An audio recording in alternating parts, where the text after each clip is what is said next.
bem com vocês? Hoje a gente está aqui para mais um vídeo de história e o tema de hoje é República Oligárquica. Então, vamos começar nosso resumo? E agora, professora?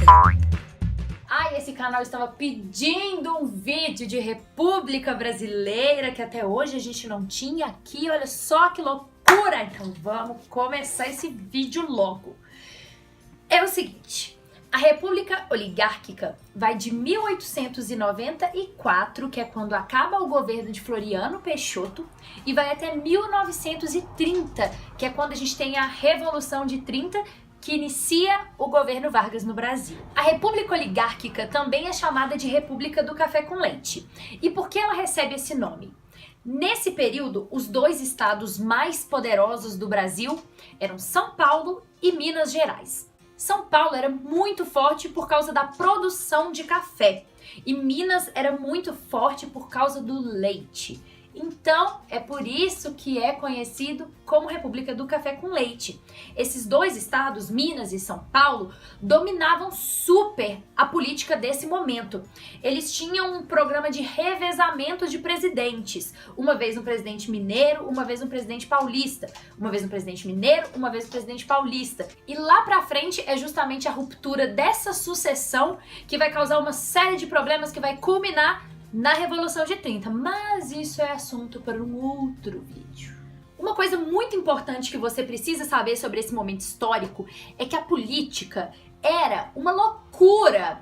Não sei se mais ou menos do que é hoje, mas era uma loucura. A primeira coisa que fazia tudo isso ser tão louco assim era a política dos governadores. O que era isso? Era uma troca de favores que existia entre os governos federal, estadual e municipal e também entre os coronéis. Esses grupos se favoreciam uns aos outros, e aí se você estava de fora dessa panelinha era muito difícil de entrar. Então quem estava no governo permanecia no governo, quem não estava permanecia fora dele. E como eram sempre as mesmas pessoas que estavam ali tomando as decisões por nós, não tinha muita mudança no status quo da situação. Outra coisa que contribuía muito para as coisas serem dessa forma era a existência dos coronéis, porque esses coronéis eles não estavam simplesmente tomando conta das coisas da fazenda. A gente tinha uma sociedade que era coronelista, então o coronel era uma figura não só política, mas também uma figura paterna. Ele andava assim pelas cidades e as pessoas amavam e falavam: coronel, me ajude, pois não tenho comida. Aí ele ia, dava a comida para aquela pessoa. Depois, quando chegava a eleição, ele falava assim: lembra aquele dia que eu te dei comida? Eu te ajudei, né? Agora me ajude também. Vote no meu candidato a prefeito. Vote no meu candidato a governador. Vote no meu candidato a presidente. E era mais ou menos assim que funcionava a política dos governadores. A população era basicamente manipulada por esses favores que os coronéis ou outras pessoas da política faziam por elas.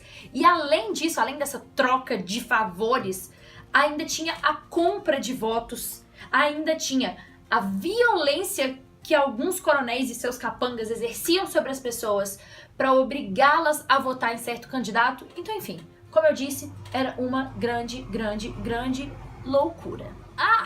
Uma coisa que eu esqueci de contar para vocês. Existia nesse momento algo chamado Comissão Verificadora de Poderes. E essa comissão, que teoricamente era para verificar os poderes, ver se tudo estava acontecendo direitinho, se estava tudo certo, fraudava os resultados. Então, se rolaram as eleições e quem ganhou não era quem era desejado que ganhasse, já que a gente tinha a política do café com leite para cumprir, eles fraudavam os resultados. Uma coisa que comprova muito bem o poder que os coronéis tinham sobre a nossa república é o Convênio de Taubaté, uma política protecionista do café que aconteceu no ano de 1906. O que rolou? O café era o nosso produto de exportação mais importante nesse momento. Mas o que estava acontecendo? Estava tendo muita produção e não estava tendo comprador o suficiente. E você sabe que quando tem muita disponibilidade de algo no mercado, o preço acaba caindo.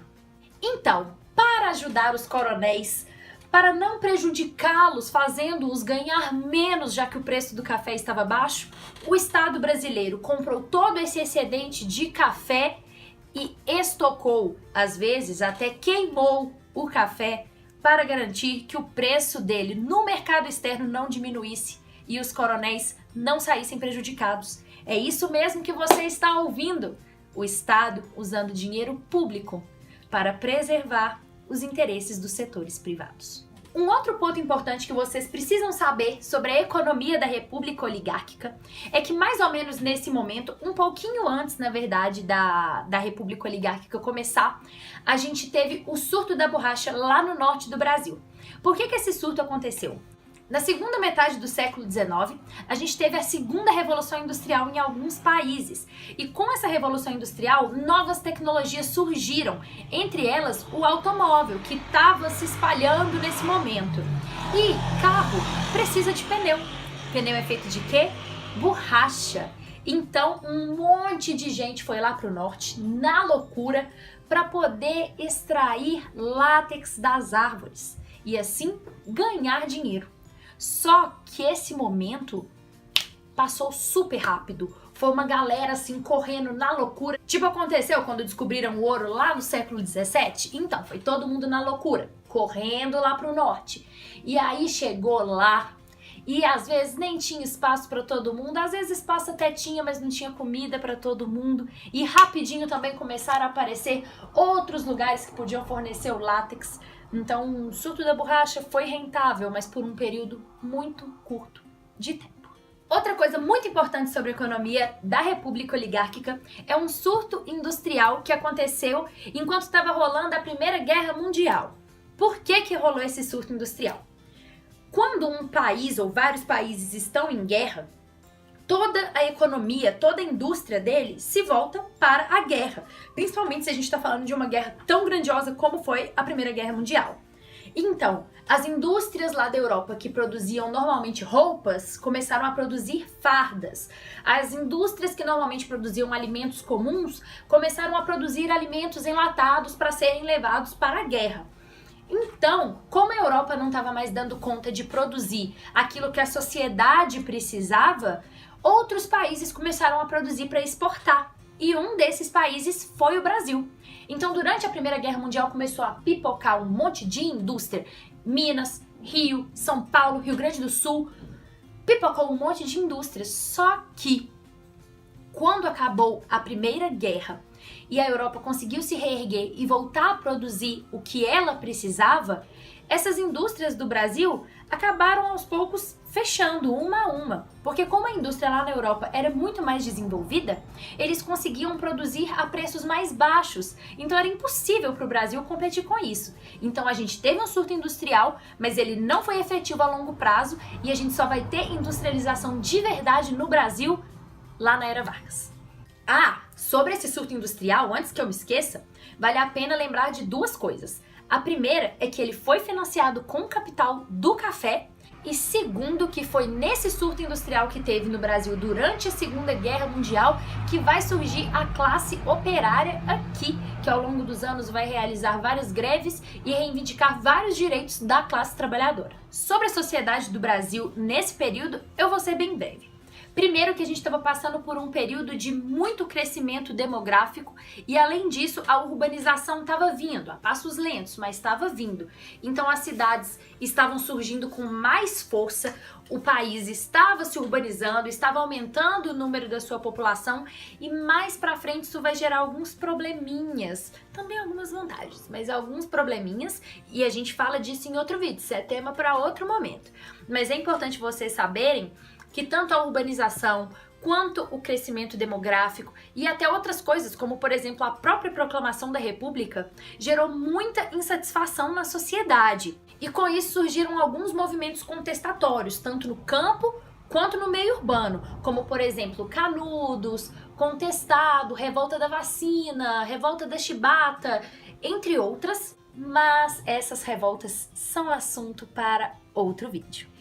Eu, como sempre, espero que esse vídeo tenha ajudado você de alguma forma. Se ficou alguma dúvida, deixa nos comentários que eu te respondo. Se você tem uma sugestão de vídeo, deixa também nos comentários que eu te respondo. Não esquece de se inscrever aqui no canal. Fica o balãozinho com a interrogação, que é o símbolo do canal. Aqui no cantinho você pode clicar que você se inscreve automaticamente.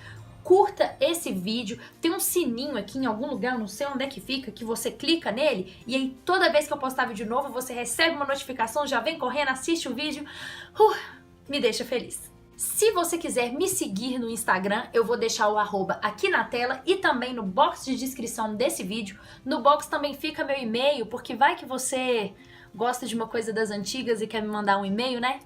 Pode mandar. Eu espero ver você no próximo vídeo. Um beijo e tchau! Falei demais.